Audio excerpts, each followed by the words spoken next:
Hi, hello, welcome to Santhi Special. இன்னைக்கு ஒரு one part recipe தான் செய்ய போகிறோம். மணி 8 ஆகி போச்சு, நைட் டின்னருக்கு. எல்லாத்தையும் போட்டு செய்ய போகிறேன். அது கடைசியில் முடிவு என்ன ஆகுதுன்றதை நீங்கள் பார்த்து தெரிஞ்சுக்கோங்க.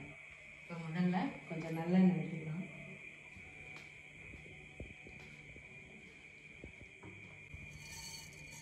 கடுகு போட்டுக்கலாம். கொஞ்சம் நல்லாவே வெந்தயம் போட்டுக்கிறேன்.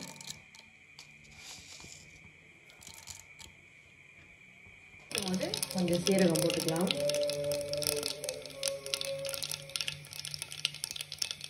ஒரு 10 பல்லு பூண்டு தட்டி வச்சுருக்கேன், அதை போட்டுக்கிறேன். ஒரு சின்ன ½ இன்ச்சு இஞ்சி அதையும் போட்டுக்கலாம்.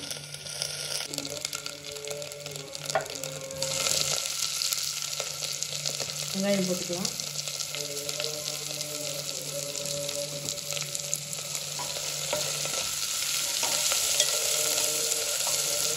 வச்சு தக்காளி போட்டுக்கலாம்.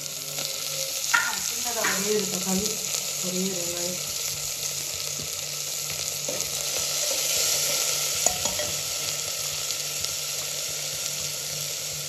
வதங்கிறதுக்கு கொஞ்சம் உப்பு போட்டுக்கலாம். மஞ்சத்தூள், இது வந்து குழம்பு மிளகாத்தூள் நம்ம வீட்டில் அரைச்சி.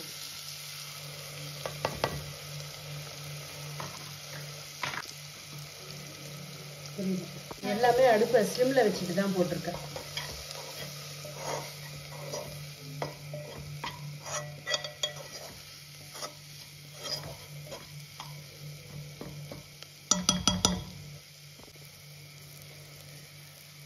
இப்போ இதில் காய் போட போகிறேன். கத்திரிக்காய், முருங்கைக்காய்,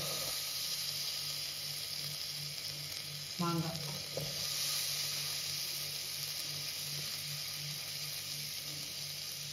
கூடவே கொத்தமல்லி, கருவேப்பிலை.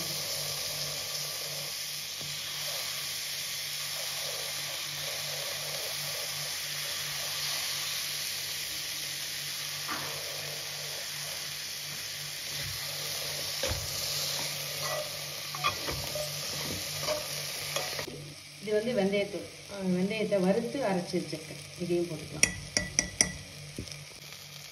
இப்போ காய் வேகிறதுக்கு தண்ணி வச்சுக்கலாம்.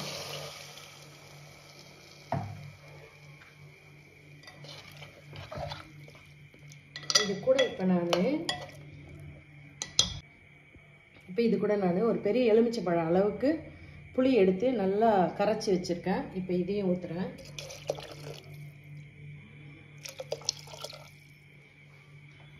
அடுப்பு ஹையில் வச்சுட்டேன்.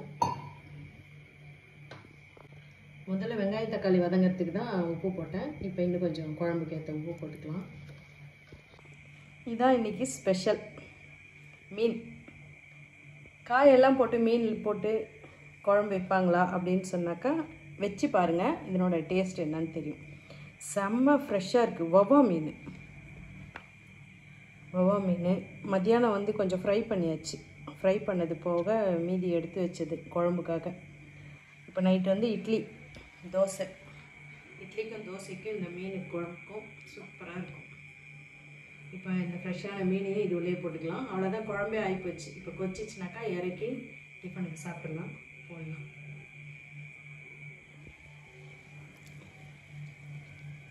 இவங்க எல்லாரையும் அப்படியே தூக்கி உள்ளே போட்டுடலாம்.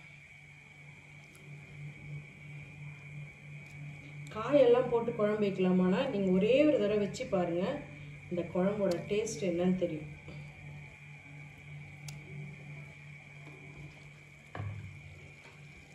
உப்பு காரம் பார்த்துக்குங்க. இந்த ஸ்டேஜில் இது அப்படியே கொதிச்சிச்சுன்னா தாளிச்சாச்சு, எல்லாம் முடிஞ்சாச்சு. லாஸ்ட்டில் ஒரே ஒரு ஃபைனல் டச் மட்டும் இருக்குது, அதை பண்ணி அப்படியே இறக்கிடலாம். இந்த ஸ்டேஜில் உப்பு காரம் பார்த்துக்கலாம். நல்லா கொதிக்கட்டும். 10 நிமிஷத்தில் எல்லாமே வெந்துடும். முருங்கைக்காய், கத்திரிக்காய், மாங்காய், மீன் எல்லாமே வெந்துடும். டிஃபனுக்கு சூப்பராக இருக்கும். ஒரே தடவை செஞ்சு பாருங்கள்.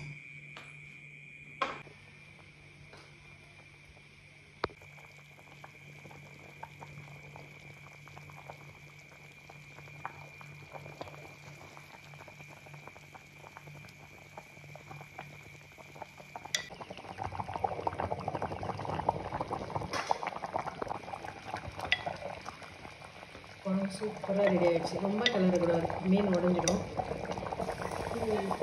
கொஞ்சமாக நல்லெண்ணெய், மீன் குழம்பு எப்பவுமே சூடு, அதனால் கொஞ்சம் நல்லெண்ணெய் விட்டுட்டு அப்படியே ஆஃப் பண்ணிடலாம். தோசை ரெடியாக இருக்குது. இட்லி ஊற்றிக்கிது.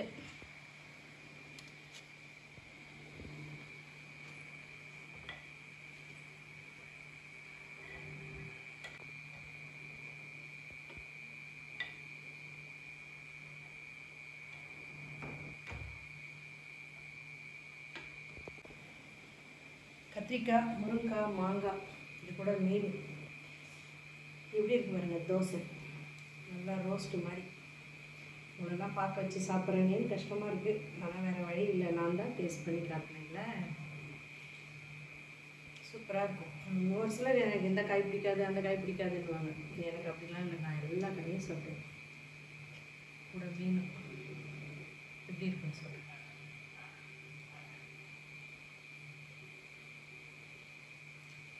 என் குழம்பு நானே சொல்லக்கூடாது, சூப்பராக இருக்குது, செமையாக இருக்குது. இந்த நல்லெண்ணெயோட வாசனை, முருங்கைக்காய் நல்ல வாசனையாக இருக்குது, மாங்காவுடைய வாசனை. இது வந்து பழமாங்காய், இனிப்பாக இருக்குது, ஆனால் சூடாக இருக்குது. நான் போய் உட்காந்து பொறுமையாக சாப்பிட்றேன். மீனும் சூடாக இருக்குது, அதனால தான் தொட முடியல. இட்லியும் சூடாக ஆகிக்கிட்டே இருக்குது, அதனால் நான் சாப்பிட போகிறேன். பிடிச்சிருந்தால் லைக் பண்ணுங்கள். தேங்க்யூ.